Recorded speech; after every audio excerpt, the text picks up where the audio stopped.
എല്ലാ തെരഞ്ഞെടുപ്പിലും പാർട്ടി ജയിക്കുന്നത് പാർട്ടിക്ക് പുറത്തുള്ള വോട്ട് കൊണ്ട് കൂടിയാണ് എന്ന് കേരളത്തിൽ ഒരു കാലത്തും പാർട്ടിക്ക് നേതൃക്ഷാമം ഉണ്ടായിട്ടില്ല എന്നും കോൺഗ്രസ് നേതാവ് കെ മുരളീധരൻ. പാർട്ടി പ്രവർത്തകരാണ് വോട്ടുകൾ സമാഹരിക്കുന്നത്. അവർ ജോലി എടുക്കുമ്പോഴാണ് സ്ഥാനാർത്ഥികൾ വിജയിക്കുന്നത്. അവരാണ് വിജയിപ്പിക്കുന്നത് എന്നും കെ മുരളീധരൻ പറയുന്നുണ്ട്. ആരും പാർട്ടിയിൽ നിന്ന് പുറത്തു പോകാൻ പാടില്ല എന്നും തരൂർ ദേശീയ രാഷ്ട്രീയത്തിലാണ് ശ്രദ്ധ കേന്ദ്രീകരിക്കേണ്ടതെന്നും അദ്ദേഹം പറയുന്നുണ്ട്. എല്ലാ തെരഞ്ഞെടുപ്പിലും എല്ലാവരും ജയിക്കുന്നത് പാർട്ടി വോട്ടുകൾക്ക് പുറത്തുള്ളവരുടെ വോട്ടും കൊണ്ടാണ്. പക്ഷെ പാർട്ടി പ്രവർത്തകരാണ് അതിനുവേണ്ടി പണിയെടുക്കുന്നത്. 84-ലും 89-ലും 91-ലും എ ചാൾസ് തിരുവനന്തപുരത്ത് നിന്ന് ജയിച്ചിട്ടുണ്ട്. കോൺഗ്രസ് സ്ഥാനാർത്ഥി ആണെങ്കിലേ ജയിക്കുകയുള്ളൂ. ശശി തരൂരിന്റെ മനസ്സിൽ എന്തെങ്കിലും ഉണ്ടെങ്കിൽ പരിഹരിച്ച് കൂടെ നിർത്തണം. അദ്ദേഹത്തിന്റെ സേവനം ആവശ്യമാണ് എന്നും മുരളീധരൻ പറയുന്നുണ്ട്.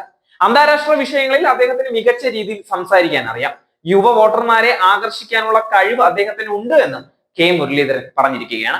ശശി തരൂരിന്റേത് കോൺഗ്രസിനെ ദുർബലപ്പെടുത്താനുള്ള നീക്കമാണ് എന്നാണ് AICCയുടെ വിലയിരുത്തൽ. തരൂരിന്റെ നിലപാട് പാർട്ടിക്ക് വലിയ ദോഷം ചെയ്യുമെന്നാണ് AICCയുടെ വിലയിരുത്തൽ.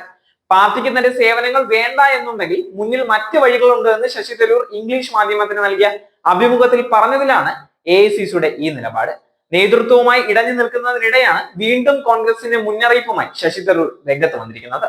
കേരളത്തിൽ നേതൃപ്രതിസന്ധിയാണ് എന്നും കഠിനാധ്വാനം ചെയ്തില്ല എങ്കിൽ മൂന്നാമതും തിരിച്ചടി ഉണ്ടാകുമെന്നാണ് തരൂറിന്റെ മുന്നറിയിപ്പ്. വിയോജിപ്പുകളുടെ പേരിൽ പാർട്ടി വിടില്ല എന്നും ഇന്നത്തെ രാഷ്ട്രീയത്തിൽ പ്രവർത്തിക്കാൻ എല്ലാവർക്കും പാർട്ടി പിന്തുണ ആവശ്യമാണ് എന്നും തരൂർ ഇംഗ്ലീഷ് മാധ്യമത്തിന് നൽകിയ അഭിമുഖത്തിൽ പറയുന്നുണ്ടായിരുന്നു. ശശി തരൂരിന് എന്തെങ്കിലും പ്രശ്നമുണ്ടെങ്കിൽ പരിഹരിക്കണമെന്നും കൂടെ നിർത്തണമെന്നുമായിരുന്നു കെ മുരളീധരൻ ഇതിന് പ്രതികരിച്ചിട്ടുണ്ടായിരുന്നത്. തരൂർ പരിധി വിട്ടിട്ടില്ല എന്നും തരൂരിന്റെ സേവനം പാർട്ടി പ്രയോജനപ്പെടുത്തണമെന്നും മുരളീധരൻ പറഞ്ഞിരുന്നു. രാഹുൽ ഗാന്ധിയുമായി ശശി തരൂർ കൂടിക്കാഴ്ച നടത്തുന്ന മുൻപ് നടന്ന അഭിമുഖമാണ് എന്നുള്ളതാണ് മനസ്സിലാക്കുന്നത് എന്ന് രമേശ് ചെന്നിത്തല പ്രതികരിച്ചിട്ടുണ്ടായിരുന്നു. ഈ വിഷയത്തിൽ കൂടുതൽ വിവാദങ്ങൾക്കില്ല എന്ന് ചെന്നിത്തല പറയുന്നുണ്ട്.